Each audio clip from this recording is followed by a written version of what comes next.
Hello, Archie Dunlop here with Talking Astrology with Archie. In this video, I'm going to look at the week starting on Monday, February the 19th, 2024. So this is a week that runs through until Sunday, February the 25th, 2024. So I just want to quickly go over the structure of this video. So I'm going to start off by looking at the main things going on astrologically this week. So I will sort of do a blow by blow description. I think probably the main events are a Venus-Mars conjunction in Aquarius and a full moon. So I'll go through those events. I will then consider a number of famous people who I think might be impacted by what's going on this week. We might never know if they are impacted. However famous people are, they do have private lives. There might be things going on in private that the general public can never know about. Still, I just think it's a good idea to just look at who might be influenced by this week's events. And I'm particularly focusing on the full moon, which is on Saturday the 24th, and the Venus-Mars conjunction, which is on Thursday the 22nd. So having done the astrology, I'm going to be looking at the I Ching. So I'm going to be taking the question of what this week is going to be like for people watching the I Ching segment of this video. Remember, it only applies to people who watch the I Ching segment. If you don't watch the I Ching segment of this video, my forecast does not apply to you. So if you don't want your I Ching reading done for the week ahead, just don't watch the I Ching segment. Just watch something else. I'm sure there are plenty of videos on YouTube you can find to look at instead. And this I Ching is going to have 4 sections. It'll have a general section. I'm going to look at money, then career and business, and then relationships. Okay, so let's start off by considering the main astrological events this week. So the chart you're looking at is the chart for the beginning of the week, New York time, and I'm assuming that the week starts on a Monday. So I know that some people think the week starts on a Sunday, but as far as I'm concerned, the week starts on a Monday, which is Monday, February the 19th. So those of us, sorry, that's Navalny's chart. It's not. That's Alexei Navalny, who has just died. I think I'm going to look at his chart, look at his horoscope on Monday. I'm not going to consider it today. So what you're looking at here is the start positions set for New York. Where the planets are, and you will notice that the sun is at 0 degrees 2 minutes Pisces. So right at the end of last week, on the New York time, in the dying embers of Sunday, February the 18th, the sun moved into Pisces. To be precise, on Monday, London time, the sun moves into Pisces at 4:13 a.m. So as Monday progresses, the sun's movement in Pisces will propagate around all time zones. And that is an important change because we have had this really substantial build-up in Aquarius. By the end of last week, we had Pluto in Aquarius, Venus in Aquarius, Mars in Aquarius, Mercury in Aquarius, and the Sun in Aquarius. So with the Sun moving out of Aquarius into Pisces, that Aquarius build-up is starting to break down. We're beginning to see a bit of flexibility there, because Aquarius is a fixed sign. When you've got all those planets in Aquarius, there's not much scope for change, not much scope for flexibility. People are very focused on their own ideas, and it's also a big build-up in an air sign. People having ideas, sometimes very fixed ideas, and with the sun moving into Pisces, that creates a bit of emotion. Especially at the beginning of the week, it's not just the sun moving into Pisces. You've got the moon moving into Pisces, moving into Cancer. So with the sun and the moon both moving from air signs into water signs, we experience, that's a big change. Suddenly there is a lot more emotion, and I think that's going to be quite welcome.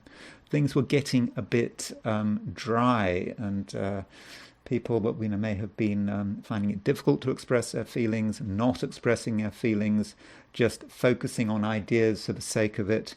And yes, and I think that is very welcome. Now on Tuesday the 20th, we have a semi-sextile between the Sun and Pluto.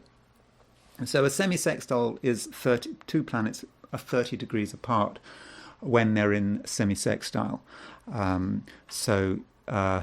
show you what I mean, there's Pluto at 0 degrees 55 Aquarius by Tuesday it will have moved on.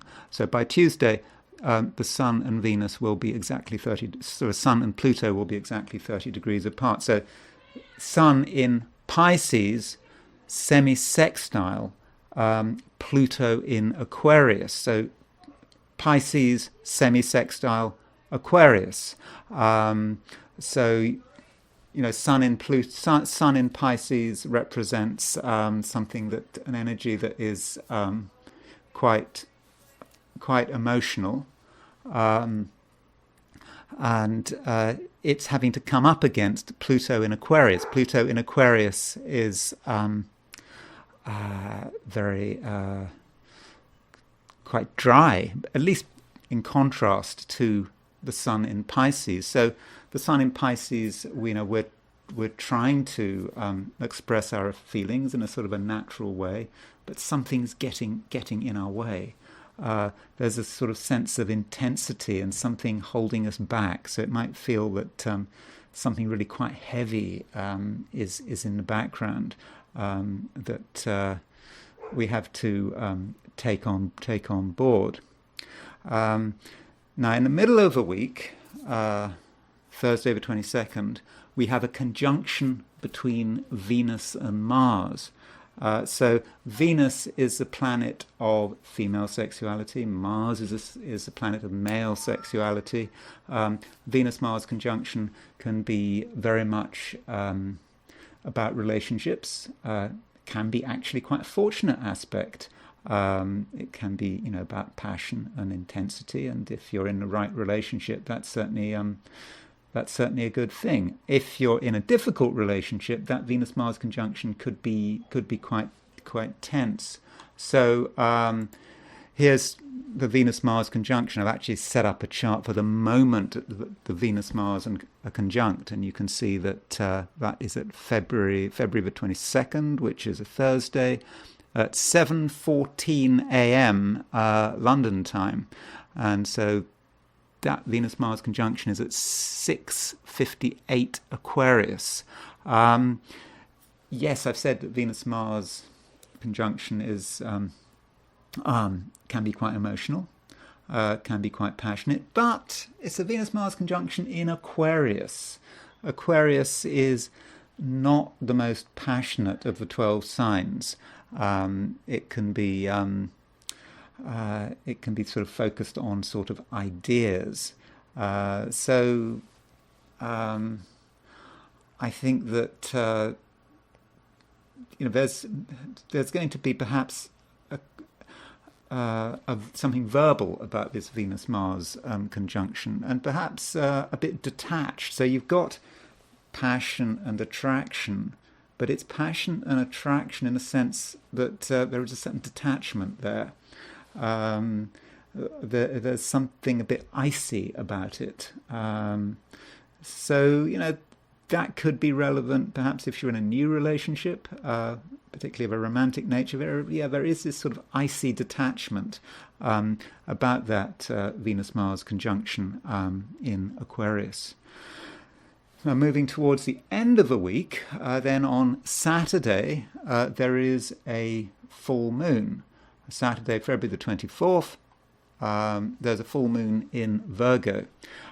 So moon is going to be at 5:23 Virgo, and the sun is going to be at 5:23 Pisces. So you're dealing with two rather different energies there. Moon in Virgo, very analytical, down to earth, meeting sun in Pisces, an emotional water sign. So which way are we going? Are we going to be trying to perhaps hold on to what we trust, hold on to our material environment, where the sort of the waters represented by sun in Pisces could sort of wash the whole thing away? And when you look at that chart of the full moon, you can see that moon is rather on its own, isn't it? From a sort of a perspective of Indian astrology, when you've got the moon isolated like that, it's called Kamadruma yoga. And so when someone has Kamadruma yoga, they can be a bit distant from the rest of society, and that may be how some of us are feeling. We might feel that our analytical selves are just not quite part of the rest of the universe. So there is going to be that clash between separation, creating differences. Recently I mentioned that with Virgo, an important keyword with Virgo can be discrimination. And I absolutely don't mean discrimination as in discriminating against people, rather discriminating between different concepts. This thing goes here, this thing goes there, and trying to understand the difference between things. And that's what Virgo often tries to do. Virgo tries to work things out. When you're trying to, sort out recycling, you're trying to discriminate between different types of plastic, aren't you? They have these numbers on them, and is it PET, or it's a nightmare, isn't it? So think about it like that. And so Moon in Virgo is trying to discriminate, perhaps not necessarily between types of plastic, but between what's going on in the world. And it's hard work, particularly when it's up against all those Pisces planets. Particularly the Sun in Pisces, and Mercury is. You'll see that Mercury is now moving into Pisces. So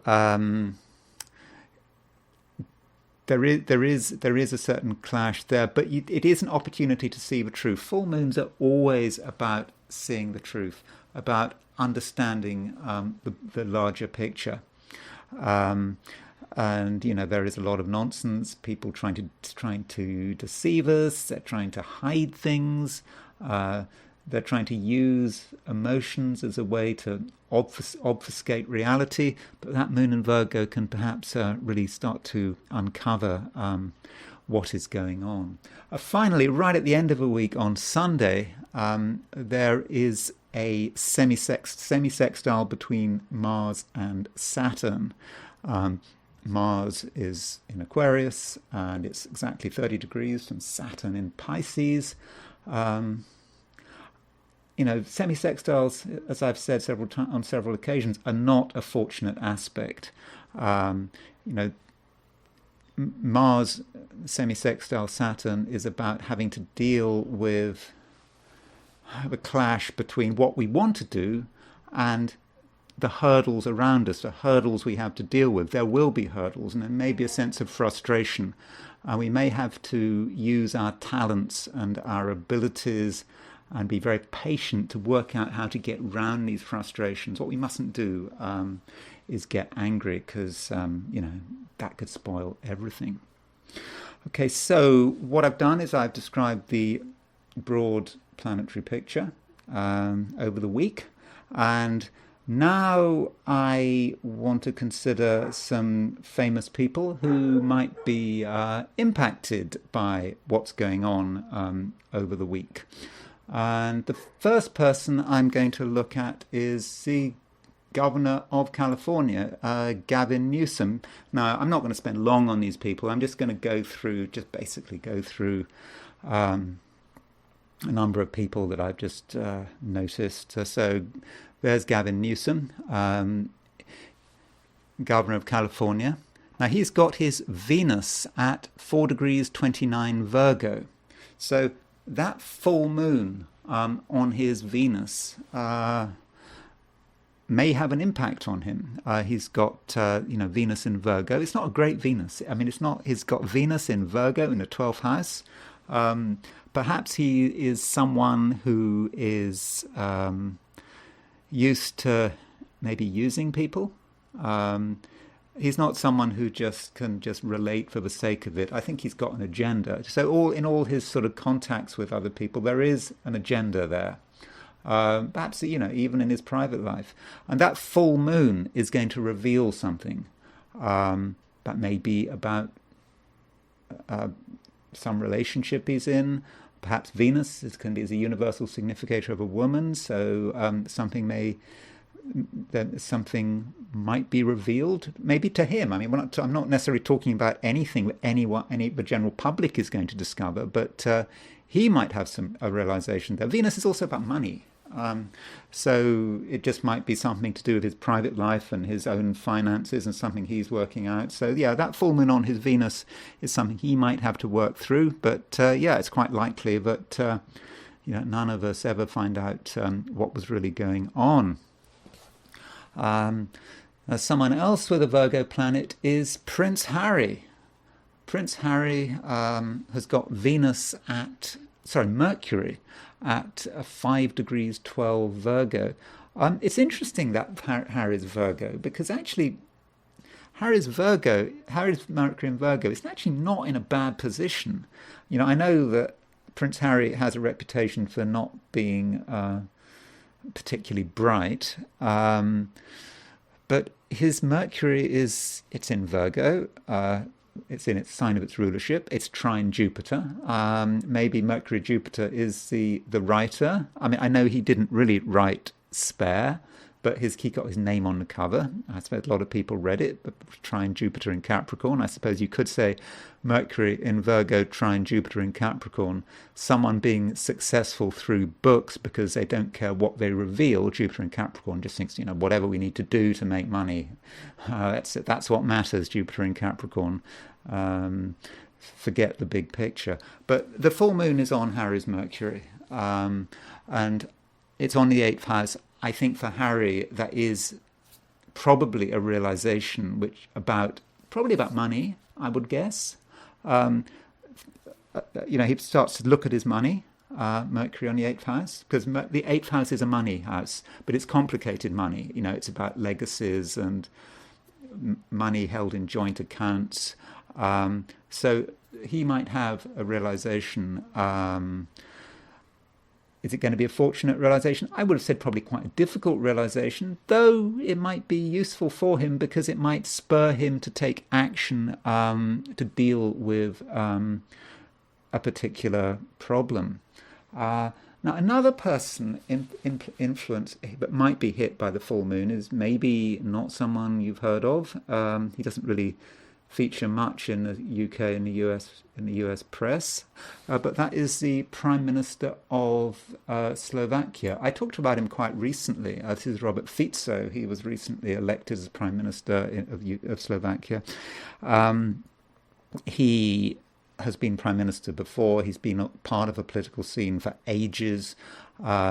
He's on the left of Slovak politics. I believe in his youth, he was a member of the Communist Party before communism fell.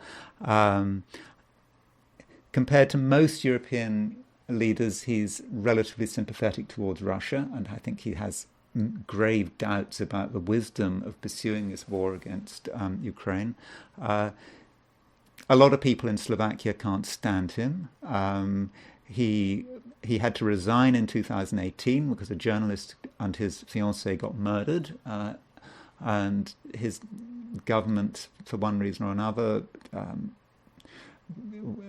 was really rocked, just really wrecked by that. But anyway, he's come back. But there are protests there are big protests in Slovakia at the moment. There have been, not just in the capital, Bratislava, I think in the east as well. I think that the previous government had tried to create some accountability. I think something like having an independent prosecutor or something like that. I don't know the full details. And you can see that he has got Mercury at 5 degrees Virgo, so the full moon is hitting his Mercury. So he's got his Mercury is in the same place as Harry's Mercury. I don't have a time of birth, by the way. I know I've got an ascendant here, but this is noon. I don't know what his time of birth is. But his Mercury is opposition Saturn. So having a full moon opposition his Mercury might be quite a difficult time for him. It might be difficult for him to express himself. He might have to make realizations about what as Prime Minister, he might have some issues there. And matters aren't helped by the fact that this full moon also hits one of the Slovak horoscopes. At least I think it's one of the Slovak horoscopes. And this is the horoscope for the Slovak national uprising on August the 29th, 1944. This was a demonstration of Slovakia's independence against a Nazi-dominated government, because the prime minister, the guy in charge of Slovakia was this priest called Tiso, and he was basically a fascist. And the Slovak national uprising was an uprising against Nazism, and it was also a real sign of Slovak independence. And people on the left in Slovakia traditionally place great store in the chart of the Slovak national uprising. And this was on August the 29th. And you can see that the sun is at 6:15 Virgo. So the full moon on Saturday is right on the sun of the Slovak national uprising chart. And of course, it's also on Fico's Mercury, because Fico has his Mercury on the sun of the Slovak national uprising chart. And so that this full moon might, at the end of the week, might impact Fico, might impact Slovakia. There may be issues about control, and maybe, I don't know, who knows, maybe protests will get out of hand, or he'll perhaps have to deal with something. Then there is Nikki Haley, one of the candidates for the Republican nomination, who hasn't given up yet, even though it seems almost certain that Trump is going to make it. She has got her Venus at 4 degrees 59 Pisces, so she's got the full moon right on her Venus. Realizations about relationships. Who are her relationships? Who are her donors? Does this say something about her private life? I think maybe this full moon is going to be important for her. Will we find out how this full moon impacts her? Probably not. Then there is Catherine, Princess of Wales. So obviously she's just come out of hospital. I think was she in hospital for 2 weeks, and we don't really know what's wrong with her. Or has it been sorted out? That's Slovak National Uprising chart. Sorry, Princess. There we are. Now, this is not about the full moon. It's about the Venus-Mars conjunction. Catherine has a conjunction between Mercury and Venus in Aquarius in her 6th house. The 6th house does relate to health. Now, that Mercury-Venus conjunction, it's a very nice conjunction in some respects. It's very talented. I get the impression she is an intelligent, talented, clever woman who's certainly got many skills. So that's one positive way about looking at that Mercury-Venus conjunction. But the Venus-Mars conjunction on Thursday does hit that conjunction. It does hit her Mercury-Venus conjunction. Is her Venus return? Is it going to be good? Is it going to be bad? Well, it is Mars. I mean, okay, Mars. She's got Mars on her Mercury, conjunct her Mercury. Mars on her Venus. Now, you could say that is about relationships, how she's relating with William, maybe just something very private about her and William and her family. But I think in terms of health, because the Mercury-Venus, she's got it in the 6th, obviously she is being very careful about her health. Maybe there's going to be a new health issue comes up. I mean, I'm not saying anything long-term. I'm not saying that. But she needs to be careful there. And so maybe there's something else going on with her health, but I don't want to over dramatize it. A couple of other people who might be impacted by the Mercury-Venus conjunction would be David Cameron, the British Lord Cameron, isn't he? He's the British Foreign Secretary. He has got he's got his moon at 6 Leo. So he's going to have so basically there was a full moon on January the 25th at 5 Leo. So there was a full moon on his moon, and now he's going to have that Mercury-Venus conjunction. That Venus-Mars conjunction is going to be opposition his moon. Again, might have nothing to do with the public, nothing to do with his public role. Maybe about his relationship, his wife. What he. But so that Venus-Mars conjunction could be a bit difficult, but I don't think we'll probably hear much about it. But the moon is the public, so perhaps we need to watch him. And another person is Lloyd Austin, the defense secretary in the US defense secretary, who's had all sorts of problems because he had prostate issues and then he disappeared and he hadn't properly informed Biden that he was going to be disappearing. And, people should know what the Secretary of Defense is doing. And Lloyd Austin's chart is here. I don't have his time of birth. But Lloyd Austin has his Mars at 625 Leo. So there's a Venus-Mars conjunction right opposition his Mars. Now, does that represent his role as defense secretary? Because Mars can be about defense, and how he has, maybe there's some issue in Ukraine or the Middle East he has to deal with. But Mars is also, of course, it's about sort of male sexuality, can be about the sort of male sex organs, so his prostate, Venus-Mars opposition. He's got Mars opposition his Mars, Venus opposition his Mars.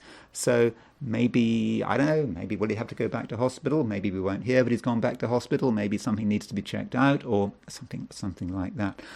And the final person I want to look at is Volodymyr Zelensky. I do like to look at Volodymyr Zelensky's horoscope. It's one of my interests in life. Now, Volodymyr Zelensky has a Sun-Venus conjunction at 5-6 Aquarius. You can see there.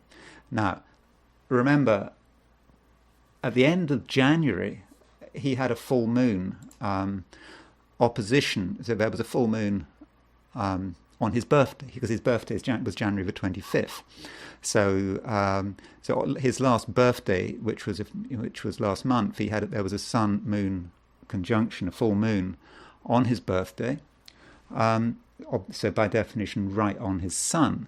So he's already had this, and I think that I did highlight that. I think it could be quite important. I thought, is his position going to be in danger? I suggested it might be a power struggle, not least because he had Pluto opposition his Mars, and of course he sacked Zelensky, the commander-in-chief of the Ukrainian armed forces, and replaced him with Siersky. So that's how he was responding to this full moon. So this full moon was on his sun. Now, the Venus and Mars, this week, Venus is going, the Venus-Mars conjunction is very close to his Sun-Venus conjunction. So this is a position on Saturday. So this week, a bit earlier in the week, he's going to have Mars opposition he's going to have Mars conjunct his Sun-Venus conjunction, and he's going to have Venus conjunct his Sun-Venus conjunction. So I think Zelensky, I mean, last I heard he was in Berlin. Is that right? But he's not in Ukraine at the moment. I don't know what he's planning on doing over the next few days. Probably best for him to stay away from Ukraine. But he's that Mars is going to run. It's going to run over a really important point all over again. So I think that.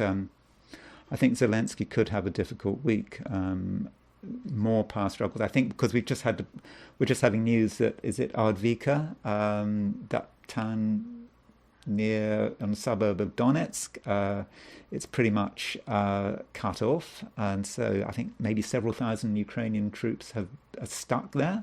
Zelensky was really keen to hold on to it, perhaps too keen, and he should have. I mean, I think Zelensky wanted him to pull out of Ardvika to a more stable defense line, and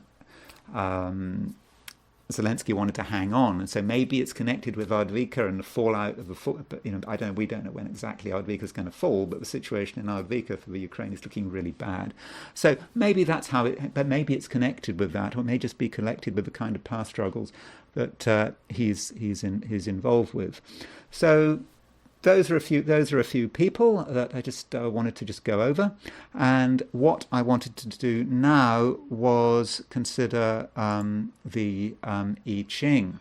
So I asked the question, what is the week starting on Monday, February the 19th, going to be like for those watching the I Ching segment in this video? And if you don't want your I Ching done, you can stop watching this video. This is the last section, so you can stop watching if you don't want to have an I Ching reading. Okay, so I asked this question: what is this week going to be like? And the first hexagram I got was hexagram 48, which is the well, and it does not move. And so the principle here with the well is about the well is something which is always there. Things change, societies change, but some things will just always exist, like the well. People can always use the well, and it's just important that the well is properly maintained, because the well is the foundation of everything. Well, it's water. If you don't have water, nothing else. You can't function. And so, in a general sense, the well is what we always have, and we must make sure that what we always have is properly maintained. Because if the well breaks, or if the jug which is used, or I suppose the bucket. I mean, the I Ching talks about the jug, but whatever you use to get the water, if it is not maintained, if it breaks, then the city can't stand. It's like when I was in India a long time ago, I went to this place called Fatehpur Sikri, and it's this wonderful place, sort of Mughal architecture, and no one lived there because it was built, but apparently they built this wonderful place, I don't know whenever the Mughals did this, but there was no water, so it had to be abandoned. So that's one of the most impressive things I saw in Fatehpur Sikri. But it's also the story: if you build something with no water, there's no water, no one can live there. And so the well does have to be properly maintained, and that is what we've got to do. And so the well is not just about water; it's about our talents, it's our abilities, what we can keep going back to. It's the things about us that don't change. Some things do change. Yeah, well, I'm afraid we get older. But if you look back to your childhood and whatever, there are certain constants, and I think there are certain constants in terms of one's talents and abilities, and also one's possessions. Okay, particularly if you're, I don't know, it depends how much money you've got. I suppose for some people who've got a trust fund or whatever, that might be part of the well. It depends what you've got. Might be your qualifications that you can use, your experience. So that's a general idea, but they sometimes have to be maintained. So you don't want them to fall into disrepute. Skills have to be revisited. Knowledge has to be refreshed, because otherwise it might go to rack and ruin. So if we look at the well in terms of money, money, we're reminded today that money, in many respects, a terrible thing to say, is that we always need to have a certain amount of money, and we need to make sure that our financial security is properly looked after. But because it's the well, there's an optimistic message here. It's telling us that yes, we can take action to make sure that the money is always there. The money is like our well, that we can always go back to it to withdraw money from it. And I suppose maybe money in this sense, is like water. If we overuse the water, like if you're in California where you just they pump too much water out of the ground, whether for growing almonds, isn't it 1 gallon of water per almond, or is it more 50 gallons? I know, something like that. If you use it too much, then with water the aquifers run dry and you're in a desert. And it's the same perhaps with money. You have to regard money as being like that. You can take out so much money, you can use so much money, but if you take out too much money, the well is going to run dry. But there may also be a message about ways of making money. It's a reminder that there are certain talents and perhaps qualifications that we've got which can always make us money, and that kind of feeds into what into talking about sort of career and business if you're looking for a new job. So there's a sort of, it's not like I can sort of neatly separate out career and business from money, but if we look at the well in terms of career and business and looking for a job and all this kind of thing, I think there is a reminder that perhaps there's an optimistic message.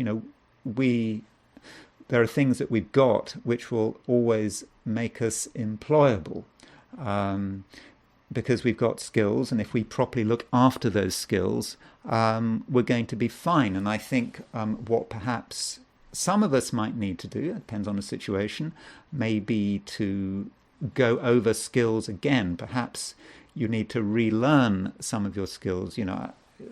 What do they call it? Continued professional development, something like that. We have to just study something again to make sure that we've got it. Learn about new practices. And make sure that everything is in order. Perhaps taking some more qualifications, just to make ourselves current.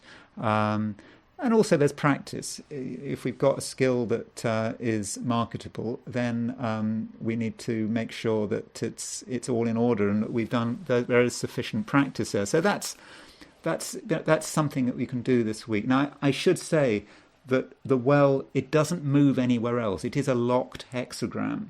So regardless of its actual meaning, I think that does suggest in terms of career and business, it's unlikely that very much is going to happen.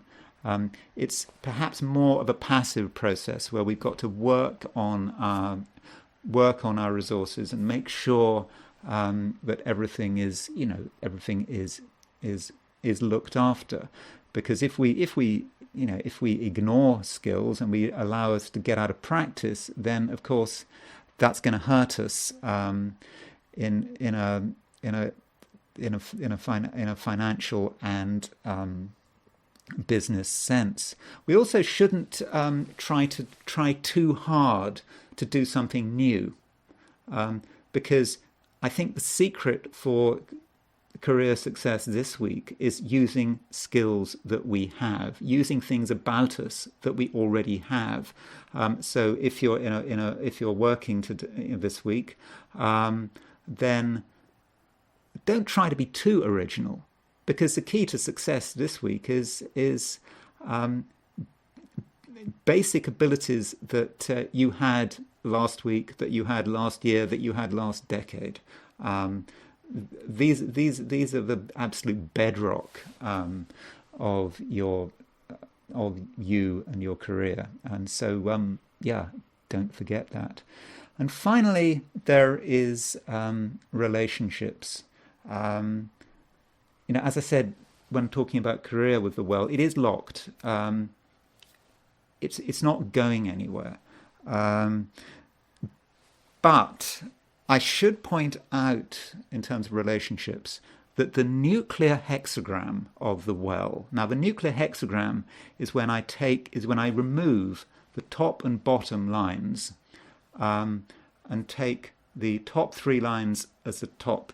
So let me explain that. If I remove the top line, then the top three lines are this. If I remove the bottom line, then the bottom three lines are this, and that gives me a nuclear hexagram. And a nuclear hexagram is estrangement. So that is a hexagram within a hexagram. I think that in Wilhelm's I Ching, he calls this hexagram, he calls it opposition. But there's another translation of the I Ching by Greg Winkup where it is estrangement. And I think that is an underlying picture of certain relationships that perhaps we're in or you're in. And so it may be that you feel somewhat separate from certain people. And this has been a relatively new thing. You perhaps don't quite see eye to eye with them. And so the question is, how do you get these relationships back in order? And one way of doing this is to just go back to basics. It is the well. Consider what was the fundamental basis of any relationship you're in. So do consider that. And then, once you've actually understood what that fundamental basis is, perhaps what brought you and someone else together, whether it was days, weeks, or years ago, then go back to that. It's not about doing anything new. It's just about going back to what made relationships work in the past and just not forgetting it, because it's like the well. The well is something that's always going to be there. So any relationship that is really worth continuing with will have certain fundamentals. So that is one way of looking at it. So and also it may be, if you're dealing with sort of long-standing, uncomplicated relationships, there may be certain relationships in your life. There may be certain people who are always there for you because the well is always there for you. And perhaps you've taken someone for granted, or you just haven't bothered to be in touch with them. And you're thinking, oh God, you haven't been in touch with them for years. They must have forgotten about you. They're upset. They're offended. But no, even if you haven't been in touch with someone, if someone was really important to you and they cared about you years ago, and you get back in touch, it's like the well. Okay, it might be a relationship which needs to be repaired, needs some work on it, but it's still there because it is the well. And so that might be something for you to think about. Okay, that's it for this week. That's the astrology. That's the I Ching. I hope you found it useful. And in a week's time, a week starting on Monday the 26th of February, I will do another reading. Thanks very much for listening. Sorry about the dog barking, and I will talk to you again very soon.